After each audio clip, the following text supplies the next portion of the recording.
am ready to sleep with dogs if that would take my suffering away. I said to Cynthia and ended the call. I cried because I knew I just made a bad decision. The day I was born, I never believed that I would start sleeping with dogs, but there was no other choice for me. The worst part was that there was nobody to advise me or tell me what to do and what not to do. My parents are already late.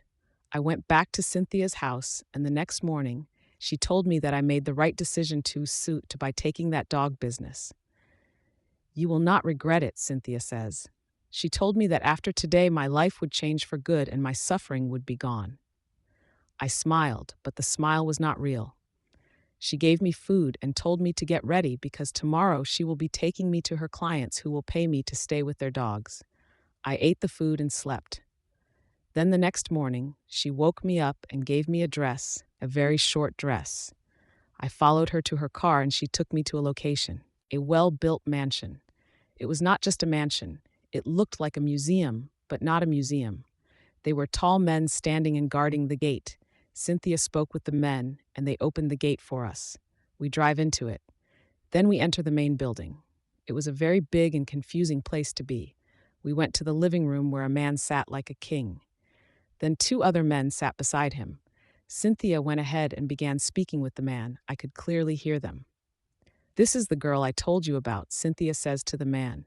Is she ready for the job? Yes, boss, she is ready. Do you think your dogs will like her? Haha, she looked young and beautiful. This is exactly what the dogs want, the man replied. Then Cynthia made a sign for me to come forward. I came with fears. The man looked at me for a while. Turn around, he commanded. And I began turning around. He laughed and told his guard to get me ready for the night. Take her away. My dogs are already hungry, he says. Then two men came and took me by my arm.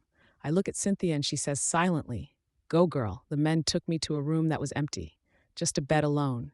They removed my clothes right in my own eyes, making me naked.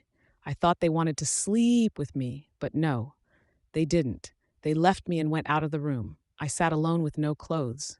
Suddenly, the door opened again and two dogs walked into the room. Two big American dogs, to be continued. I saw the dog. I was going to sleep with them, I asked myself. The men left me with the dogs. Then another man came inside the room. Surprisingly, when he came, he didn't stay, but he fed the dogs with something I don't know, but it was a liquid. Satisfy them, he said, and left.